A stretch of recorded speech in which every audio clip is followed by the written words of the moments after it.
Auditeurs, auditrices, bonjour et bienvenue pour une nouvelle émission. Aujourd'hui, avec moi, nous avons Monsieur Armand Métro. Bonjour. Bonjour. Qui est le directeur de la FDA PPMA. Tout à fait. Alors, déjà, est-ce que vous pouvez nous dire qui est la FDA PPMA? Donc la FDA PPMA signifie Fédération départementale des associations agréées de pêche et de protection du milieu aquatique de La Réunion. Donc on a une fédération départementale et 3 APPMA au niveau local et une association de pêche qui se situe sur Silos. Donc clairement, la fédération a la compétence pour gérer l'ensemble des cours d'eau du département de La Réunion. Donc ce qui signifie les 13 rivières pérennes et les 3 étangs côtiers, donc l'étang de Saint-Paul, l'étang du Gaulle, le petit étang à Saint-André et une eau intérieure qui est la mare de Saint-Benoît. D'accord. Alors vous êtes le directeur, mais est-ce que vous êtes le directeur depuis toujours ou ça fait quelque temps? Donc je suis au niveau de la fédération depuis 2003. Donc j'ai été embauché dans une des associations, en l'occurrence la PPMA des Rivières du Sud, en 1999.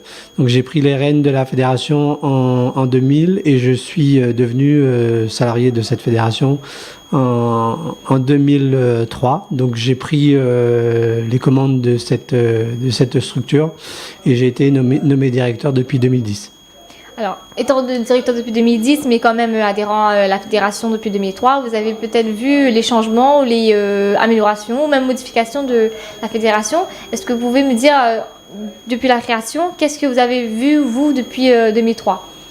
Depuis, je pourrais dire même depuis 1999, puisque je suis salarié des structures depuis 1999, donc clairement une grande évolution, parce que au départ, quand on a commencé, on était sur la gestion des cours d'eau qu'on appelle de première catégorie. Donc, pour faire simple, c'est la partie haute des rivières pérennes de La Réunion. Donc, on avait compétence uniquement sur ces cours d'eau parce que la partie inférieure, la pêche était libre et gratuite. Il n'y avait pas forcément de réglementation. Donc, la réglementation en matière de pêche en deuxième catégorie est arrivée en 2003. Donc, de fait, on a pris la gestion de ces cours d'eau et de fait, on a fait appliquer la réglementation sur ces cours d'eau. Donc, on avait l'habitude d'avoir des pêcheurs qui allaient au bord de l'eau pêcher gratuitement et la réglementation s'est appliquée au même titre que tous les départements de métropole sur le territoire de La Réunion. Donc, on a pris cette compétence également. Donc, ça veut dire qu'on avait des gens qui passaient régulièrement du temps au bord de l'eau sans se soucier de la réglementation. Et après 2003, sur les cours d'eau de deuxième catégorie, ça a changé.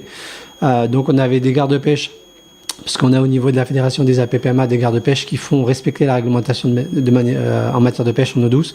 Donc on avait des gardes-pêche qui sillonnaient l'ensemble des cours d'eau pour informer dans un premier temps les pêcheurs qui avaient une évolution réglementaire, qu'ils avaient l'obligation d'avoir une carte de pêche s'ils souhaitaient maintenir leur loisir. On l'a fait pendant 5 ans. Après, en accord avec les parquets, parce que les gardes de pêche sont sous l'autorité directe du procureur de la République, en accord avec les parquets, on a mis en place une procédure, on va dire, plus répressive. Donc, les infractions qu'on constatait étaient sujets à verbalisation. D'accord. Alors, ce qu'il faut retenir, c'est qu'en tant que pêcheur, si on veut continuer la pêche, ce loisir, il faut obligatoirement avoir une carte d'autorisation. Tout à fait. L'exercice de la pêche en eau douce impose aux pêcheurs d'avoir une carte de pêche. Donc ça ne veut pas dire, comme on entend régulièrement au bord des cours d'eau, on ne peut plus rien pêcher, tout est interdit. C'est réglementé. C'est réglementé pourquoi ? Parce que si on laisse les pêcheurs prélever à outrance, à un moment donné, c'est la ressource qui est mise en péril. Donc le but de la réglementation, c'est véritablement de protéger les poissons à travers un dispositif de surveillance, à travers un dispositif de gestion que la Fédération et ses APPMA met en place en lien avec les services de l'État, notamment la direction de l'environnement. D'accord. Et si par exemple on entend de pêcher et que malheureusement on n'a pas de carte, alors qu'est-ce qu'on peut encourir à propos de ça ? Donc le défaut de carte, c'est une infraction de 3e classe, donc qui est passible d'une amende de 450 €. Tout en sachant que le permis est de 65 €, il vaut mieux avoir son permis. Oui, je confirme.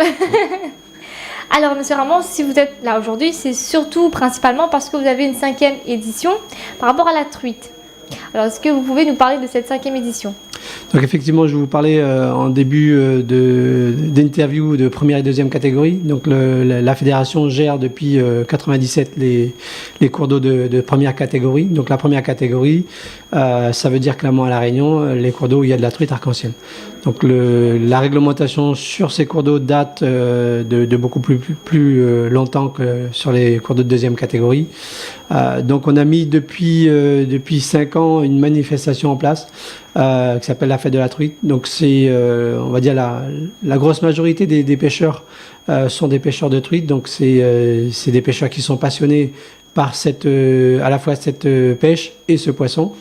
Donc pour satisfaire un peu aussi la passion de ces pêcheurs, on a mis en place cette manifestation qui n'est pas une manifestation tournée uniquement vers la pêche, mais vers la préservation de l'environnement, parce qu'on souhaitait donner un caractère environnemental, parce que c'est une des missions de la Fédération des APPMA, la préservation du milieu aquatique. Donc on aura des acteurs de préservation de l'environnement à nos côtés, on aura la Brigade Nature de l'Océan Indien, on aura le Parc National également, on aura des organismes comme Hydro Réunion, anciennement appelé ARDA, la Maison du Tourisme, la Fédération des chasseurs.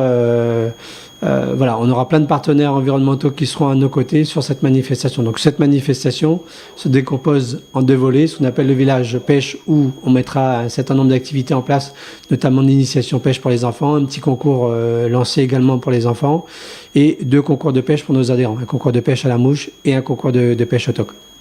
En parallèle, on aura le village de l'eau qui sera animé par nos partenaires que je viens de citer. Et on aura également sur le village de l'eau la projection d'un film sur le bichic, parce que souvent on parle du bichic à La Réunion, mais très peu connaissent le cycle biologique de ce poisson. Donc on a un magnifique film qui a été réalisé par une hydrobiologiste, Anne-Cécile Monnier, qu'on a eu la chance de diffuser pour les 20 ans de la Fédération qui se sont déroulés en mai 2017 et qu'on pourra présenter à nouveau sur la manifestation. Et on aura également un documentaire qu'on a mis en place sur la promotion d'une technique de pêche sur la pêche à l'anguille qui est la pêche à la tâte. Alors si on est intéressé pour venir, alors est-ce qu'on peut avoir plus une petite indication d'où ça se déroule cet événement? Donc cet événement se déroule sur les berges de la rivière Langevin le samedi 21 octobre. De 6h du matin pour les 2 concours de pêche jusqu'à 18h. Donc l'animation du village de l'eau, ce sera de 9h à 16h30. Donc j'insiste sur le fait que cette année, cette manifestation prend un caractère officiel, parce qu'on a la chance et le plaisir d'accueillir notre président national, M. Claude Roustan, qui est le président de la Fédération nationale pour la pêche en France, qui regroupe plus d'1 500 000 adhérents. Donc je voulais juste informer que la pêche associative est le deuxième mouvement le plus important en France après le football. Et beaucoup ne le savent pas. C'est à savoir. Alors je fais un rappel par rapport à votre 5e édition de la fête de la truite. Il y aura des concours, mais autre que les concours, il y aura également la sensibilisation, c'est-à-dire l'animation des stands par des partenaires, la découverte de la faune aquatique d'eau douce de la Réunion, des expositions de peinture sur toile des espèces aquatiques de la Réunion, même des animations, c'est-à-dire des initiations de pêche au troc. Au toc pour les enfants, des ateliers de montage de mouches artificielles, des expositions, un bassin de pêche au canard pour les plus jeunes et même des démonstrations différentes telles que techniques de pêche, pêche à la mouche, au toc et lancé et pêche à la tarte. Tâte À la tâte. À la tâte, d'accord. Très bien.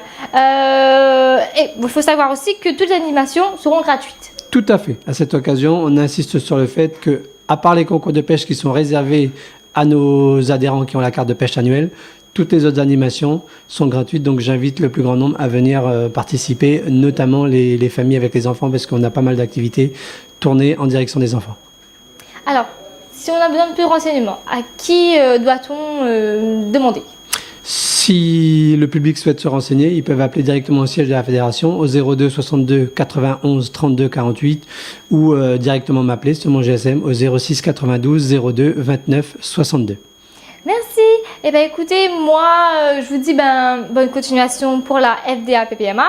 Mais surtout, j'aimerais bien un petit retour par rapport à votre 5e édition, savoir comment ça s'est passé. Et surtout, qu'est-ce qui s'est fait pour ce jour-là.